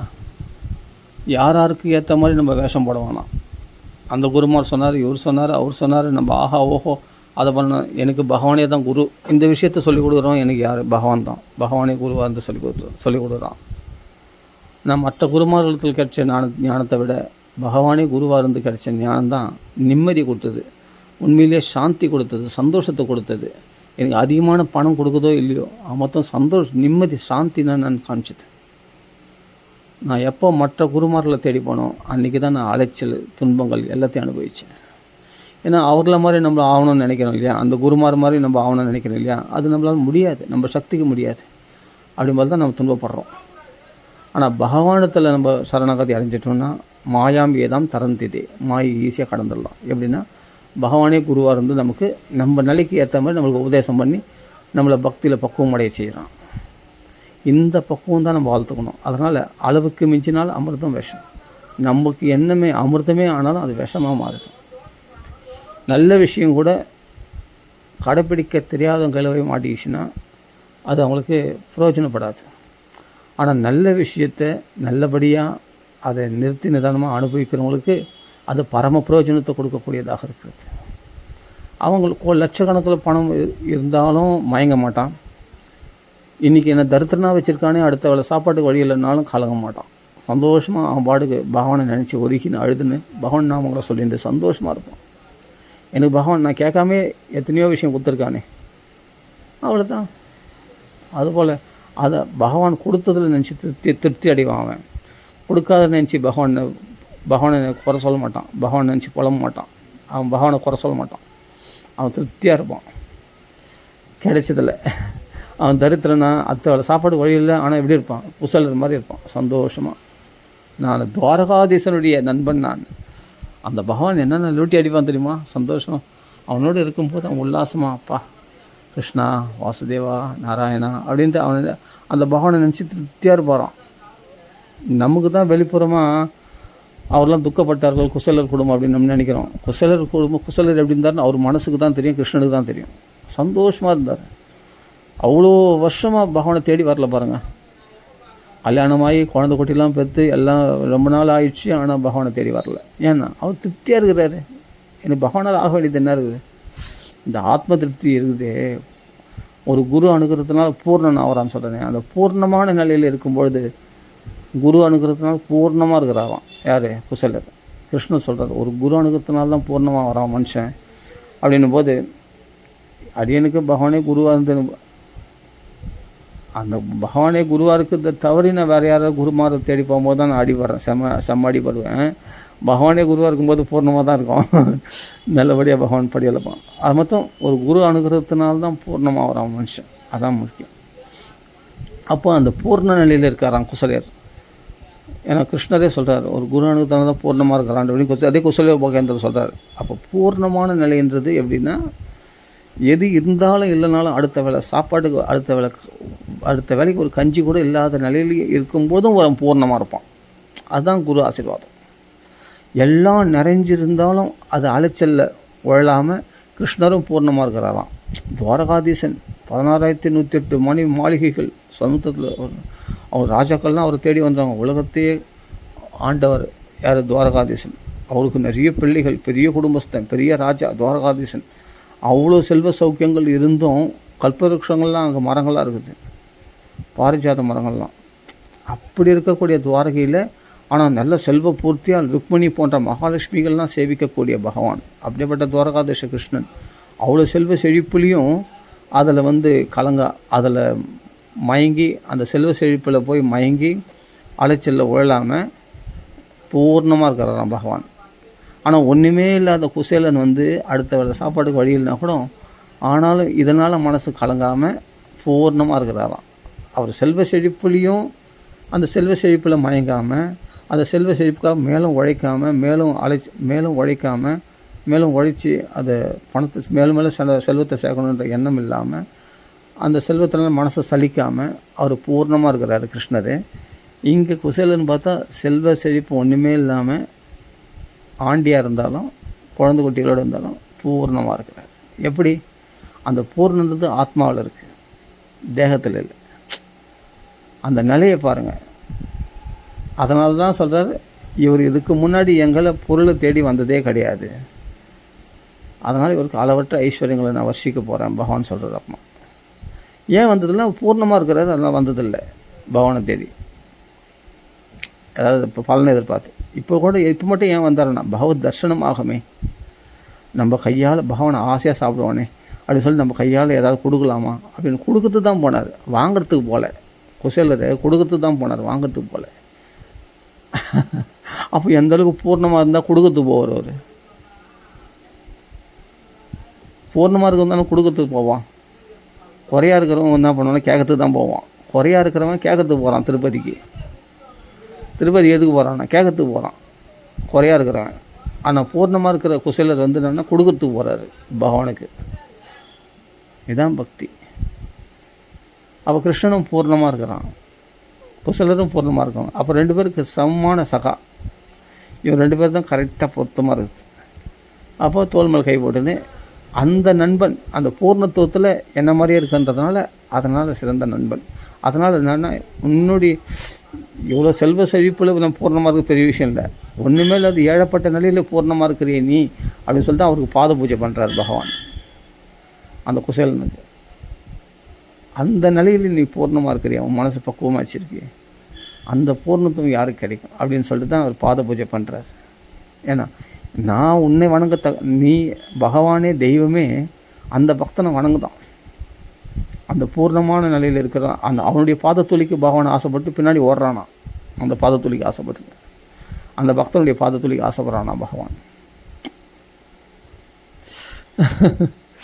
எவ்வளோ கட்சாலும் போதலை இன்னும் ஓணுன்னு அலையிற மக்கள் பின்னாடியே ஓடுவான் பகவான். அவருடைய பிரார்த்தனையாக பழிக்கும், அவர்களுக்காக பகவான் இறங்குவான், அவர்களை திரும்பி கூட பார்க்க மாட்டான் பகவான்.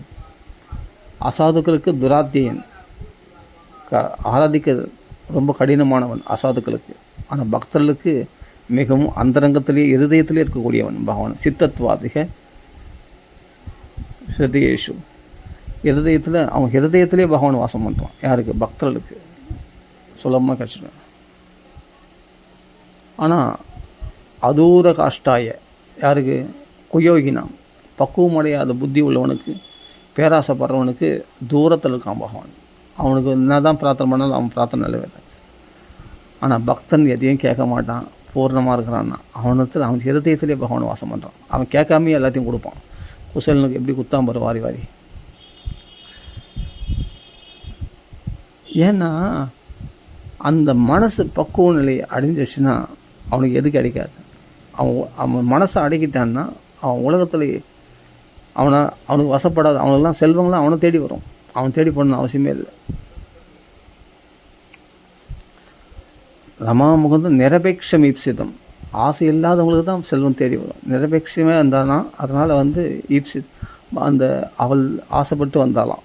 யார்? மகாலட்சுமி பகவான் கழுத்தில் மாலை போகிறதுக்கு அமிர்த மதன காலத்தில். அப்போது நம்ம பாகவதத்தில் நமக்கு தெரிஞ்சு கொள்ளக்கூடிய நம்ம பிரயோஜனமான விஷயங்களை மட்டும் எடுத்துட்டு அந்த பாகவதத்தில் நம்ம ரமிச்சம் சொன்னால் நம்ம ஆத்மாவுக்கு நம்ம வாழ்க்கைக்கு பிரயோஜனமாக இருக்கணும். நம்ம வாழ்க்கைக்கு பிரயோஜனம் இல்லாத பாகவதம் எதுக்குங்க? நம்ம கஷ்டத்தை தீக்காத நாம எதுக்கு? கஷ்டத்தை தீக்காத பாகவதம் எதுக்கு? அது நம்ம கஷ்டங்களை போக்கக்கூடிய மனப்பக்குவத்தை உண்டாக்குனா தான் கஷ்டம் போகும். மனப்பக்குவம் இல்லாத கஷ்டம் நீங்காது. நான் மனப்பக்குவமே அடைய மாட்டேன், பயங்கரமான கஷ்டத்தில் இருப்பான், ஆனால் என் துன்பம் நீங்கணும். அது எப்படி நீங்கும்? உன் மனப்பக்குவத்தினால்தான் எல்லா பிரச்சனைகளும் சால்வ் ஆகும். ஆனால் பகவானுடைய அனுக்கிரகத்தினால அப்படி மனப்பக்குவம் இல்லாமல் பகவான் நாம சொன்னாலும் உடனே பகவான் காப்பாற்றுறான், அது வேறு விஷயம். அது அவனுடைய கருணையை பொறுத்து இருக்குது.